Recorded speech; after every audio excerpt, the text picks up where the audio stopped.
Have you ever lost your cool with your kids, vowed you'd never do that again, only to find yourself yelling at them an hour later or a few days later? Yeah, that's happened to me too. How about this? Have you ever found yourself lying awake at night wondering if you're doing the right thing or if you made the right decision for your child or if you just totally screwed up their life? Sounds like me too. Well, I want you to know you are not alone. This is what happens to all good parents. But as a child psychiatrist and mother of two, it's my goal as the parent doctor to help you find some useful answers about how you can prevent these things from happening and have each day be better than the last. After all, we all are striving to have a trusting, connected relationship with our kids, and we all want to launch kids who are ready to be adults in this great big world. Parenting is not just about raising successful kids, it's about raising ourselves, mastering our own emotion regulation, breaking cycles, and creating a home and life filled with love, resilience, and connection. If this resonates with you, please join me in the Empowered Parent Club. Follow, rate, and share this podcast with anyone that you know who would benefit from it. Let's get started. Welcome back to the Parent Doctor podcast, everybody. I am thrilled today to be welcoming published author, Dr. Jennifer Reid. She has a new book out. It is called Guilt Free. Let me show it here on the screen. It's beautiful. I love it. The subtitle is Reclaiming Your Life from Unreasonable Expectations. Welcome. Thank you, Marissa. It's so good to see you. So I was reflecting, Jenna, that we were interns together almost 20 years ago. Oh, goodness. Sorry, I just wanted to make you feel a little old right now. But I was like, that can't be right. I haven't been a doctor for 20 years. And I was like, no, it was 2007. It was, right? I mean, I think it was that year, 2007 to 2008. I don't remember if my UCLA medicine rotation was in the fall or the spring. It was such a blur, that whole thing. But I know we were there together. Indeed. And I know it was a long time ago, but at the same time, it feels like it was yesterday. It's wild. It does. Yeah, it really does. I don't feel much older than that, honestly. And now, I'm imagining if we could have sat down with ourselves at that time, like 20 years ago, and be like, in 20 years, you guys are going to be interviewing Jenna after she publishes a book on your podcast. That would have been a fun conversation to have with our 20-something-year-old selves. But anyway. Indeed. All right. I loved this book so much. And I think it's so relevant to all of your readers, but also, I do a lot of work with parents as the parent doctor. I think it's so relevant to especially moms, but all parents really. So my first question to you was, as a mother reading this, I felt like it was written for me, but your title isn't about moms per se, but I'm curious, did you have moms in mind when you started to write this book or thought to write this book? It's funny because in working with an editor, there was a lot of feedback, like, could we broaden this a bit further because maybe it's leaning a little bit too much toward moms. Okay. And so I think that it just was naturally, certainly my personal experience and the intensity of that relationship, the intensity of those expectations, it was just such a strong place for guilt to show up. So I tried to make it more broad than that because, of course, not everyone is a parent, but still has a lot of guilt. But absolutely, I think that's one of the ones where I just kept coming back to it in examples and cases and really tried to broaden it. But gosh, there's a lot of mom guilt, Yeah. It's funny. I guess I should talk to David about it. I know men also have feelings, contrary to what I might sometimes think. My husband has feelings too, and I'm sure he does have guilt, especially as it relates to work-life balance and being a parent and juggling all the things, right? But I do think, and there's plenty of people who've written about this, we know that it's true. There's all that unspoken, what do they call it, work of parenthood, the unwritten work that's just the mental load of motherhood, where I don't think he spends as much time as I do. I know he doesn't actually, because every once in a while he'll be like, it'll dawn on him that there's something going on the school calendar tomorrow, and he'll bring it up to me as if I didn't know. And I'm like, yeah, I know. And I've already arranged the pickups and this kid's going here and there. And, he's trying to be helpful, but he's late to the party, So I think that we do have a lot of that invisible work going on, and that relates to the guilt that we feel because of those 4 furies, which we'll get to in a minute. But all right, let's start at the beginning. I took some notes so we can have a guided conversation. So at the opening of your book, you talk about the 2 types of guilt, right? Adaptive and maladaptive guilt. So can you talk about both of those? Because one is actually pro-social and kind of good, and the other is not so much. Yeah, in fact, the idea of guilt-free is the title at first, because I was super compulsive. I was like, it's not exactly true. We want some of the adaptive guilt. And they said, I think it'll be okay. I think people can understand. But Yeah, so adaptive guilt is really important. I wanted to include it because if we're completely guilt-free without any guilt, maybe we've harmed someone or we've made a mistake that really affected someone negatively. Feeling guilt is actually adaptive because it draws us toward them. We say, I feel badly about this. I care about you. They can see that we care because we are feeling that way. And I want to move toward you and repair. And really, Mm-hmm. the evidence suggests that this is what allowed us as a species to really, one of the pro-social emotions that allowed us to create such an incredible species and communities and collaboration. So guilt in these situations, adaptive situations, it's important to have. Mind you, that's really based on specific, right? Not this broad generalized sense of guilt, but specific issues where maybe I've made a mistake that I want to make a repair in this particular relationship with someone else in this particular setting and time.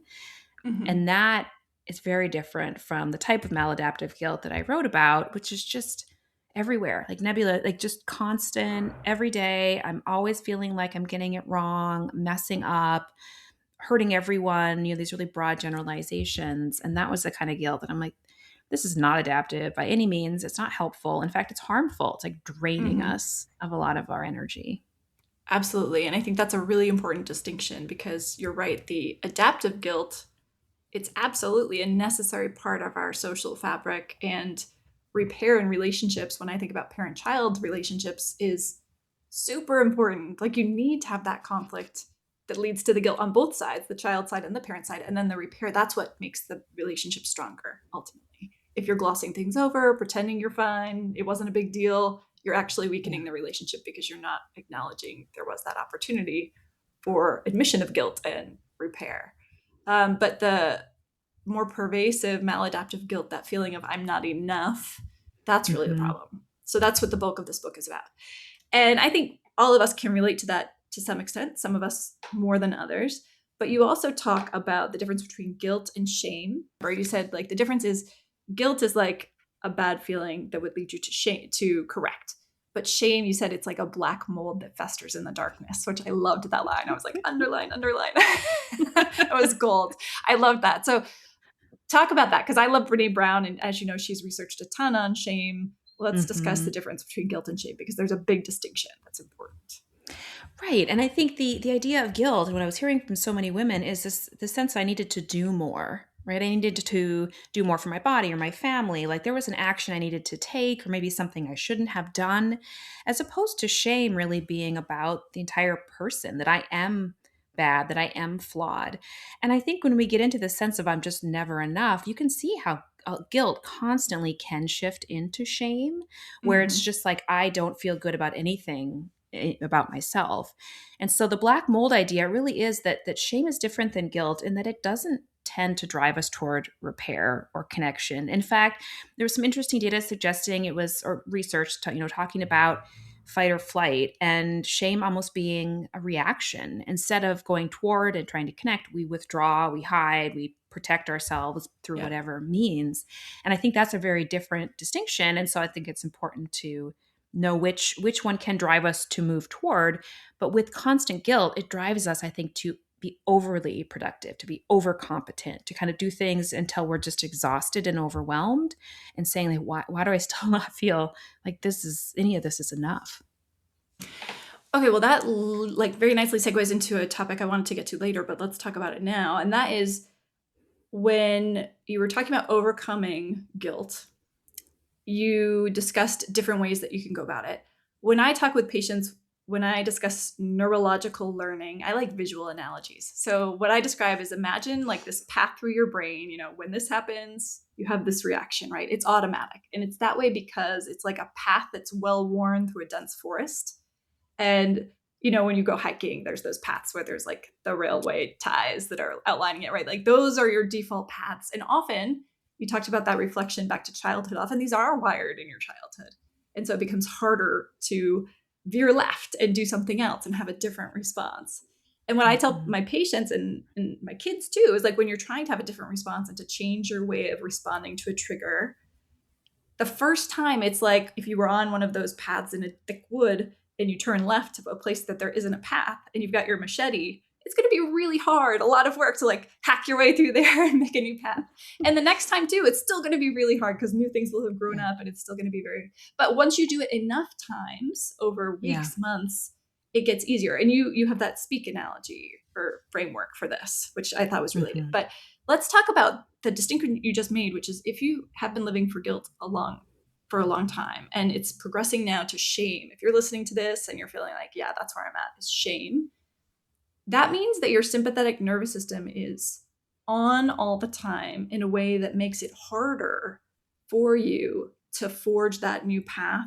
In my analogy, to like turn left and use your machete to go through the woods, because when your sympathetic nervous system is on high alert, you go from trigger to reaction faster, and it's just harder to break down those steps with that speak framework to be able to be self-aware and choose a new response, right? So this is where I wanted to discuss, as psychiatrists, the value of medication, because I think both of us probably can recognize for many of the people we've treated, it would be wrong to read this book and think if you are really depressed or anxious that like you're just weak because you're not doing this well enough or you're not trying hard enough. I think if you really are clinically depressed or anxious, being on a medication that can help downregulate that sympathetic nervous system and help you slow down the timeline of reaction between trigger and response is really going to help you implement the tools that you talk about in that speak framework. Don't you think?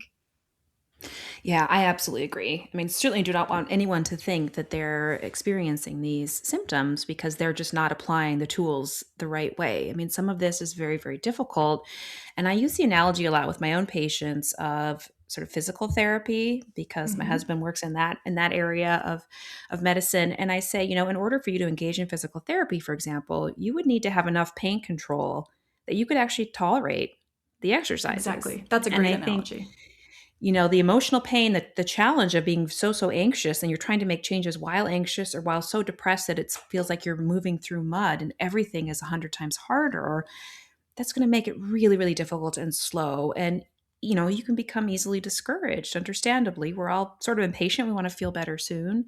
So I think the medication, what that can do is just get you to a place where you can really engage and do so in a meaningful way and in a way that might help you a little bit faster to kind of work through those different techniques, right?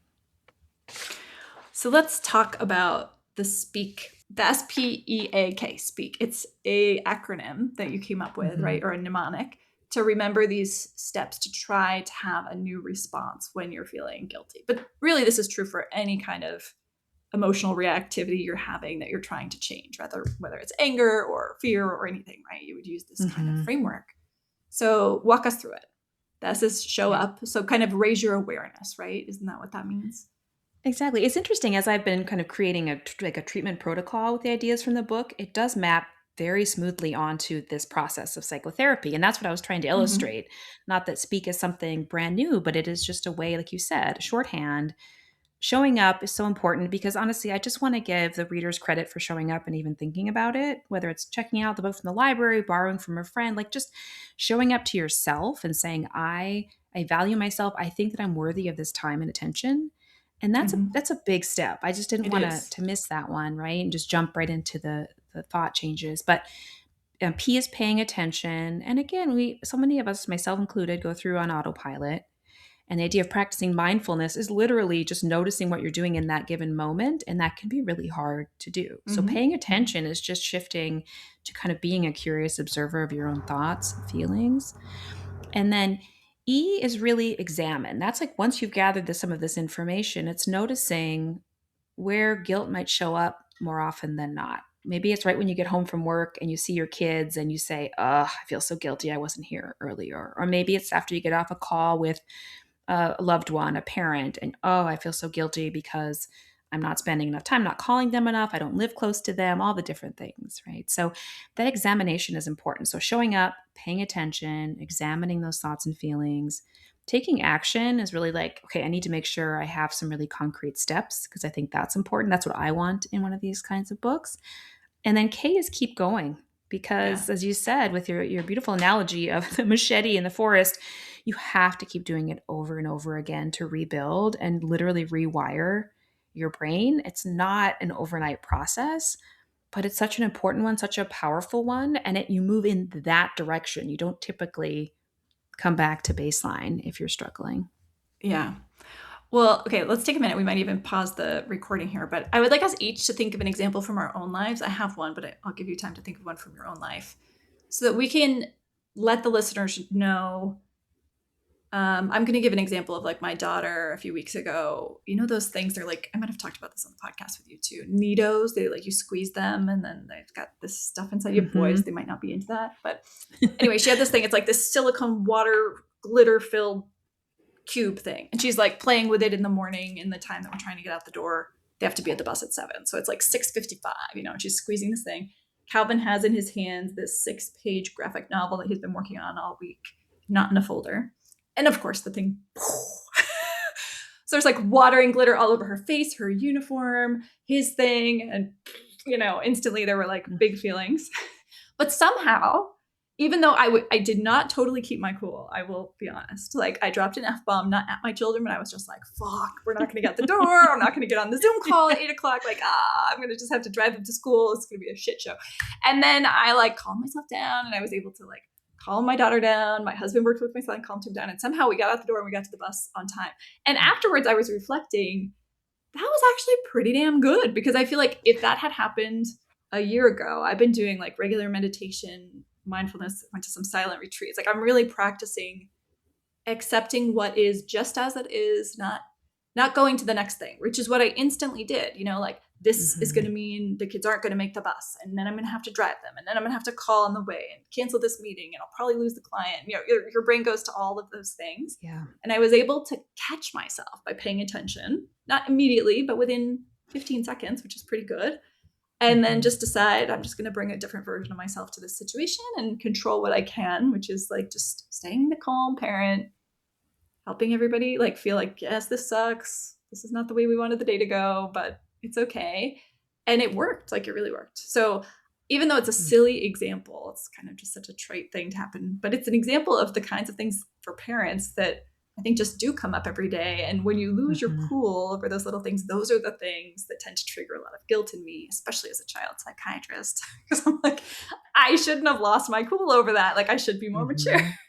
So do you have a similar, can you think of a time in your life, like something that you would have reacted with that you've changed, and how I just want to help our listeners understand that like this work takes time, but you will get there. Like, and you don't actually feel the progress until, I don't know, it'll be as long as it'll be. But like at some point, something will happen and you'll realize, oh, like I brought a different version of myself there. Like I have a different path through the forest that I was able to use, right? Maybe I didn't get on it instantly, but I was able to get there.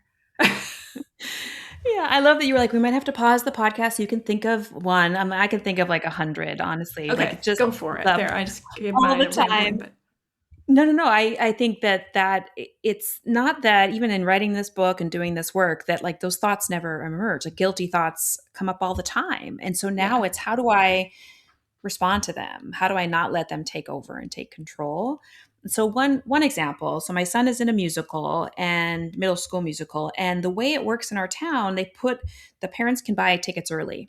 And so there's like a specific time that you can go on and buy tickets. And I didn't like put it in my phone as like an alarm. And so I just completely forgot about it. And a few hours later, I realized I had not logged on to get tickets. And therefore, my tickets were going to be, you know, in the nosebleed section. And I had this incredible wave of guilt of, I've really blown it. Like I have disappointed him. I've disappointed all the family members I was buying tickets for and felt so guilty. And then I worked on, so we haven't talked about the guilt equation. Let me just describe that here, which is something I find I use all the time, which is that guilt is really our set of expectations for ourselves in a role minus our perceived reality, minus what we notice that we're actually doing, which we can get into attention and sort of neuroscience as well. But I plugged it in and I said, what are my expectations here? And what are my perceived reality was that I had just destroyed it and he would think that I didn't love him enough to remember to get on at noon rather than 3, which pretty dramatic, right? And then also my expectation that I would never do anything that would disappoint anyone, family members, kids. Like I really had to check the intensity of those expectations and say, okay, is this really fair? Like I'm disappointed that this happened. And then I let if I let someone down, but to feel like that means I'm a terrible mother or terrible sister or sister-in-law because they wanted me to get tickets. Like this idea I really had to push back on, but it's immediately where I went. I had to kind of Mm-hmm. work my way back because immediately it was, oh, I'm the absolute worst. I cannot believe I did this. Mind you, I've been driving him to and from rehearsal for months. I helped volunteer. I've been painting sets. I've been doing a lot of things, but I really was like, I just completely blew it. And I think that dramatic voice in our head, we have to catch. And the more Mm-hmm. we pay attention, the more often we can catch that Yeah. voice and say, hold up. And if our friend would say that to us, we'd say, are you kidding me? But of course, it's really powerful. And so you have to. I've had a ton of therapy. I assume as a resident in psychiatry, you also did some therapy. Oh, yeah. Yeah. Okay. Yeah. So I would say in the process of trying to rewire your brain, right, which is essentially neurological learning, which is what we're talking about here. How do you stop feeling guilty if that's your default? How do you stop getting angry if that's your default? At first, the way I became aware of this was by going to a therapy session and venting and having the same patterns come up over and over. Like in your example, it might be like, oh, I'm such a bad person, blah, blah, blah. I'm an externalizer. So I go to like, can't believe my kid did this. And then I missed the meeting. It's two sides of the same coin, right? Like I think one is guilt leads to depression. One is anger leads to depression, but it's two paths to the same outcome. Yeah. At first you need someone else sometimes to point it out to you. And not everybody has that. But if you're showing up enough to yourself and open to asking when something goes away that you didn't like, be curious, like, what was it that led me down that path? And then I love that you gave people an equation that they can use because that's so concrete, right? To have a tool, you can be like, okay, what was my expectation? Is that reasonable? That's what a therapist would help you with, ideally, right? But if you don't have that, you can do it on your own. Then the more you do that, that's kind of the first hack through the woods with your machete in my analogy. But the more you do it, the easier it gets to catch that and the faster you can reconnect. So in my analogy, like it's been years of therapy and reflection and meditation, all these things that got me to the point that I still have my reaction. Like that neurological pathway is still there. And I still went to the F-bomb storming off. Like, oh no, what's going to happen? This panic. That still happened. But within a few seconds, I was able to collect myself, decide what version of myself I wanted to show up, apologize to my kids, let them know it's going to be okay. If we make the bus, we make the bus. If we don't, I'll drive them to school. Like, it's going to be okay, right? Rather than this, I can't believe this happened, yelling at each other, which is a very common series of events to happen in families because when out of the blue, in my coaching work with parents, I call these earthquakes.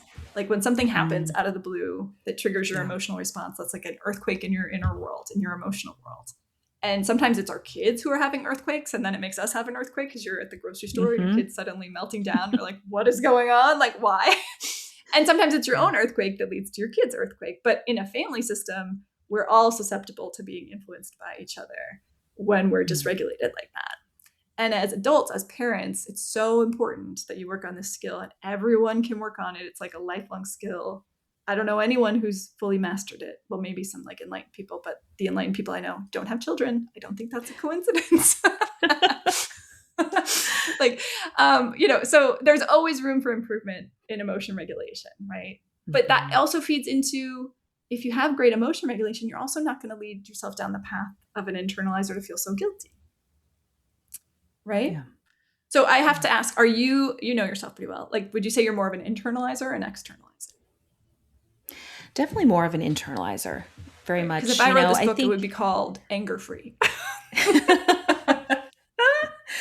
Well, I think that it's sort of like that is my coping mechanism for coping with a feeling of helplessness or kind of impotence, is that, okay, I'm going to internalize that it's something I did wrong. And therefore, I have some tools. I could fix it. I could prevent it from happening. I could wrest control back from a seemingly difficult to control environment. And I think increasingly so as I've had children and I've cared for them and let them wander off into their lives, is I want to have more control over what happens. And I think for me, my coping mechanism for that feeling of loss of control or lack of control is to say, I just need to be better. And I think that was a big part of, because I was hearing it from so many women, I was like, oh, it's not just me. I mean, we get to sit across from so many different amazing people, this isn't just me. And there are a lot of people that are responding this way. And how can I give them the tools that I work on every day in my own head, you know? Yeah, that's beautiful. I mean, I guess when I meditate and think on that, I think control is really an illusion. It's a hard pill to swallow to accept that we really can't control our children, but we can't. I mean, a very Yeah. wise person who works with my husband told me, he's like, I view every child as like a seed, and you don't know what you're going to get. You might be getting a big, mighty oak tree or a sequoia, or you might be getting a delicate, like lily of the valley flower. And I think that was really insightful. And it's so true. Our kids come into this world and they are their own unique temperament, soul, everything. And we Mhm. can influence, we can guide, but we cannot control 100% Yeah. who they're going to Yeah. be, what they're going to become. And it's hard, but it's really hard to accept that, right? Because we want to believe, because it's more comforting to believe in the illusion of control. If I were a good enough mom, then my kid would have this life without pain, would get into the best college, would have all the opportunities. I would be able to make their life easy. And the truth is, no one can promise that or do that. Yeah. And I agree. And I think it's not a coincidence, I don't think, that as we have more and more access to the chaos around the entire world, like globally, Mm-hmm. that there's been this increased intensity around parenting that I'm going to try even harder to do it perfectly to give my kid the best chance at safety and happiness and a long life, because we are faced every day with so many uncertainties, and we have access visually, auditorily, news, etc., to social media, to so much difficulty going on around the Yeah. entire globe. And I don't think that's a coincidence that our the intensity of parenting has just gone up, up, up, even since we had our kids. That's so insightful, but it's totally in conflict with reality. It's absolutely true. You know, when we were kids Hmm. at the age of 8 or 9, I rode my bike alone about a mile and a half away to go to the corner store and buy a pack of gum and came home. And now, if I even let my kid go to the park by themselves and he's 13, someone's likely to like call the police and I'm likely to get arrested. I mean, it's actually happened to Right. people, right? Like you're a Yeah. neglectful parent. We left my daughter at home in the apartment, and she was on FaceTime with her friend who literally lives in the apartment across the way. The friend's parents were home. They knew I was leaving with my son to get a haircut a block away. And I came back and she had Googled, is it legal to leave your 8-year-old home alone? Because she was FaceTiming with her friend who was like, your mom left you home alone? It's illegal. Maybe I shouldn't even put this out there to the world. Maybe they're going to come after me if I post this. But we had a really good laugh about it, but also chatted. It's like, Yeah. there are laws that vary state by state about that. Not every state has them. But ultimately, it's at a parent's discretion. And that makes sense, right? Because if you have a developmentally delayed child, even if they're 18, you probably shouldn't be leaving them home alone. But you Yeah. might have a very mature and capable 7-year-old who could be left home alone for a little bit. So it's so interesting. And the world, in fact, is safer than it's ever been. Fewer people Mhm. are dying in wars than they ever have. And yet, because we're so inundated by the information Yeah. at our fingertips, in our phones, on social media, everywhere, our nervous system feels the opposite is true. And our sympathetic nervous system is on overdrive. Anxiety levels are higher than ever. So I think all of this is to say it's more important than ever. I'm going to get on my little meditation soapbox, but how do you control your nervous system? Do you How meditate? do I? Yeah. I have tried to meditate, and my brain is like a bumblebee. I mean, I've definitely told everyone to do it, and I know there's good data on it. I think I guess the idea of sort of having a very like clear practice of meditation is something that I found really difficult. But I do try and practice mindfulness, and there are some key Mm-hmm. ways I do that. I mean, just getting outside, and honestly, I've become like this is mid 40s, like a total bird watcher, even though I just see the same Nice. types of birds in my backyard. But just going outside and like listening to bird sounds or just connecting with some sort of sensory experience is really helpful for me. So like all this Mm-hmm. winter weather we've had and snow, we haven't been able to get outside as much. And I can tell that it's not the same. So I go to the gym. Exercise does help. And Yep. when I'm feeling guilty that I'm not exercising more or doing more, it's like, no, no, no. Let me just remind myself of why I'm doing it. I'm doing it really for my brain, among other things, and checking back in with that. There's no quantity that defines what's good or bad in that realm. So that's certainly another place. And then reading, just reading fiction in particular. entering people's lives, right? That's something we get to do in our work, but also for fun. Yeah, I love that. I don't have like, I'm not sitting oming, like meditating all the time. But what shifted for me actually is when my friend, who is actually very serious about her meditative practice, she was like, I'm meditating right now. And I was like, oh, right. It's the awareness, right? Just like living your life in awareness, which you're calling mindfulness. That's what I'm calling meditation. Like, I'm just trying to spend more of my waking time every day in awareness of like, this is what's real. I'm not judging things as worse than they are or better than they are, but just accepting them as they are. And also being aware of what's within my control versus what isn't within my control. Because so much of what can make us feel distressed, put us on edge, is really not within our control. Let's talk a little bit about social media, because there was part of your book where you talked about that research where I think it was at the University of Boulder. They gave people a prompt to write about self-compassion with a prompt that was like self-compassionate versus just journal for 20 minutes on some other prompt. And the people who did the self-compassion prompt had all these positive changes, right? So that made me think about social media, which is kind of the opposite, I feel, of self-compassion. And we are all spending so many hours on our phones scrolling, right? Or many of us are. I know many of the young people I work with, they're just in the habit of scrolling themselves to sleep, you know, like looking at social media things. And I think that's so toxic for our brains, right? Because it's the opposite of self-compassion. It's comparison to others, which often then leads to automatic guilty thoughts, shameful thoughts, self-critical thoughts. So what do you recommend? Like, how do we live with this new world where it seems hard to live without social media? There's some enjoyment that comes with it, but it also obviously, well, maybe not so obviously, like subconsciously can lead us to feel worse too. How do we combat that? Yeah, it is so hard because also the algorithms are really designed to be, you know, in a way that's more addictive for us, and it's harder to get off, and it's harder to curate your feeds in a certain way. And so, you know, like for me personally, if I give an example, I find that Instagram is far harder to get off of than, say, if I want to post something on LinkedIn or Substack even, or something like that. And so I think part of it, again, as you're examining, is knowing what is most difficult for you to control, honestly, and removing that. You know, if someone's trying to cut back on alcohol or make a or stop smoking, they're trying to remove triggers or things that really remind them of that. So even from a purely like addictive standpoint, I think doing yourself a favor and separating a little bit from some of those triggers, or knowing which one you can use in a way that's you know, aligns with your values and where you actually want to be spending your time. That being said, I mean, I get caught up scrolling like cute animal videos and things, and an hour goes by. I think the point you make about comparison is a really important one. And I think the data around that is that we compare ourselves more to others when we're feeling more insecure.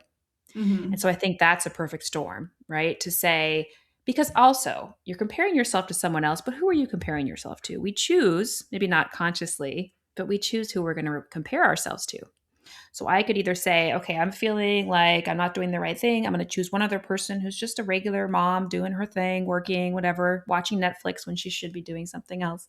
I'm not going to compare myself to her. Like yeah, I don't either. I mean, maybe. But like I go on social media and I find someone who's like created a business and has written 5 books and is a bestseller and da da da da da da. Like I find those comparisons that kind of make me feel even worse. Like it's counterintuitive that that's what we do, but it is. We already feel badly. We find a comparison that is painful for us. And it took me a while to figure out like why do we do that? I mean, of course there are probably many reasons, but one is that it's like this idea that it's motivating. And this is the same thing with guilt. Like guilt is motivating. So if I'm really hard on myself, or if I compare myself to someone who I think is way better than me, you know, that's really going to help me work harder, do more. And it's just the opposite. It's just a really demoralizing approach. And so I do talk about like guilt can be sneaky that way. It's like, no, you need me, because if you don't feel terrible about your body, you're not going to go to the gym. It's like, nope. Actually, self-compassion turns out to be more motivating than comparison seeking, than self-criticism. And so it even works better, people. You know, that's what I tell myself. I'm like, this is just more efficient. Again, it's the sympathetic nervous system response. There is benefit to it. You know, I forget, is it Yerkes Johnson. So, like, there were these psychologists who did stress tests, right? Where being a bit stressed will actually make your performance go up. And so it is true, like procrastination, guilty thoughts, comparison to someone who's more successful than you, all of those things kind of increase your stress response and to a point will make you more likely to take action, will motivate you, will make you more productive. But past that point, it becomes counterproductive.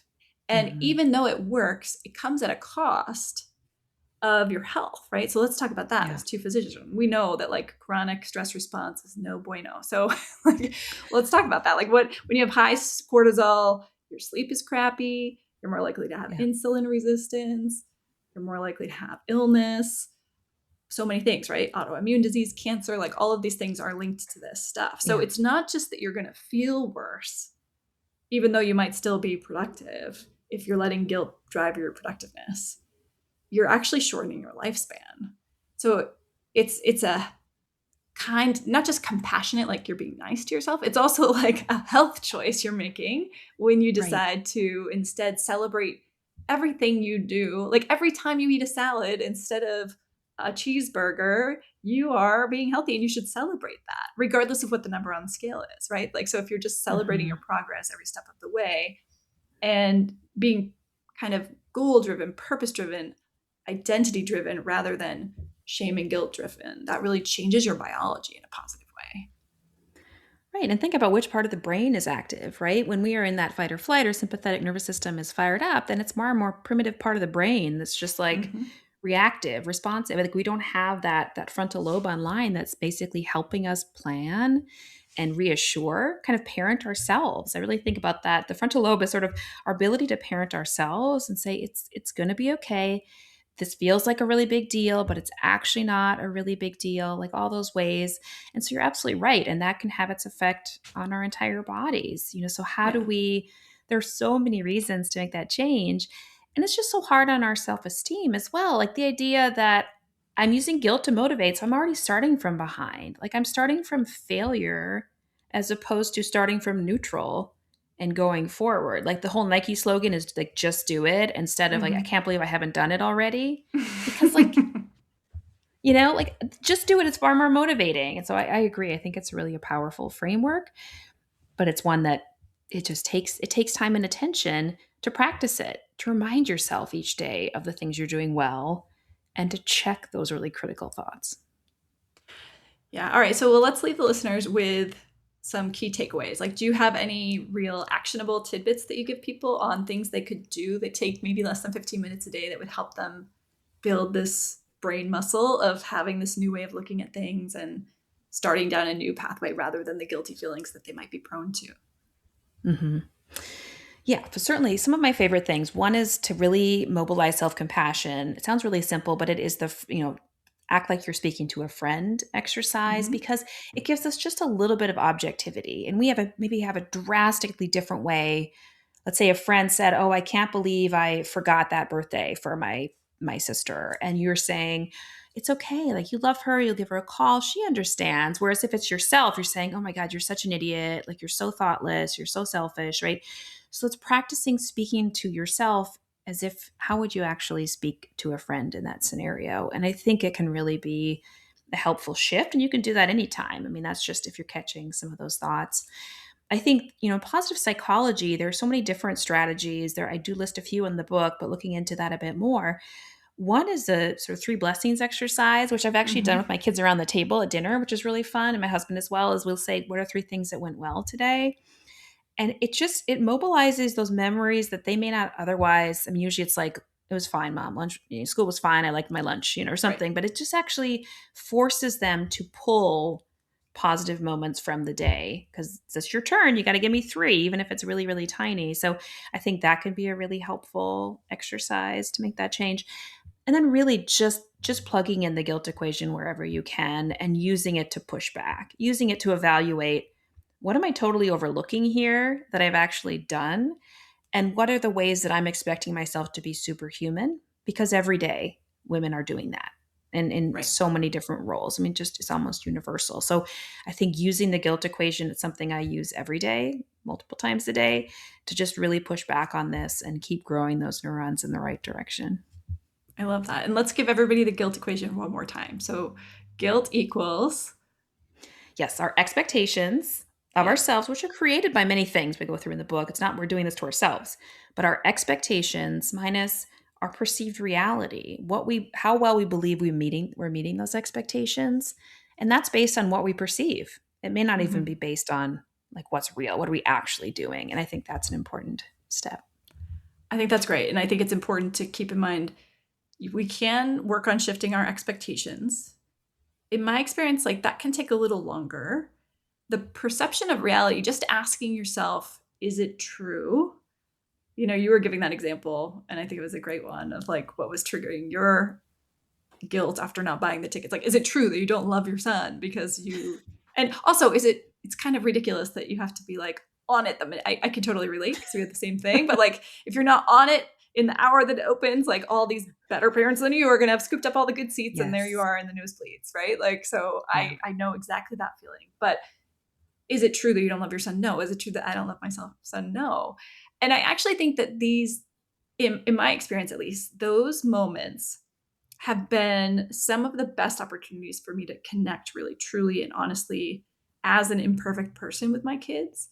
Because I won't use, I don't have the exact same example, but there's definitely been things like that where like, hey, bud, I know you really wanted to go to that summer camp with your friend and the registration opened last week and I totally forgot about it. And the mom just reminded me via text today and all the slots are gone. So I'm really sorry, but you're not going to get to go. Right. Like that's a bummer. And I could really be beating myself up about it, but we have to, as parents, let our kids know that I think it's a wonderful example. Like if they can see us screwing up in this way, right, and having compassion for ourselves and still loving them, it's such an important lesson. I say this all the time. Like your kids have to learn it's possible for true love to exist between a parent and a child, and for you still not to do all the things that you would like to do for them and they would like you to do for them. Like two things can be true. Because otherwise, Yes. they will go through life in their relationships believing that if someone doesn't do, and we see this all the time play out. Like, we have this expectation that on my birthday, my husband should give me a dozen roses and take me out here, whatever. And then if they don't, they're like letting me down and our relationship is horrible. Is that really true? No, right? Like you can express how you feel and what you would like, but we tell ourselves stories. And I lived through this for years in my own marriage, telling myself a story that like, because my husband didn't do X, Y, or Z, he didn't love me. And I had this awakening at an event where I was like, that is so not true. Like he would do anything for me. I'm telling myself this story. My perception of reality is something that is within my ability to change. And I think that's something that we don't always realize, but once you get it, it's so powerful to realize that you can tell yourself a different story. You can, and allow disappointment. I mean, that's a big one, that your kids can be disappointed. It's not dangerous. It's not going to last forever. And for you to try and fix it right away suggests that it is something really, really bad. And I think it's so important to let disappointment be like any other feeling. It comes and then it goes. Yes. And it's so, so important that parents let their kids experience that disappointment and demonstrate how they also experience disappointment and just sit with it without doing anything. Because otherwise, in my clinical work with adolescents in various programs, and you might have seen this also with adults, I feel like it very much leads to a lot of chemical dependencies, like an inability to tolerate disappointment often leads to effort to numb that feeling and a weak muscle to be able to tolerate that in a healthy way as an adult. So it's really vital that we demonstrate that for our kids. Well, this has been such an excellent conversation. Thank you so much for writing the book, for joining us.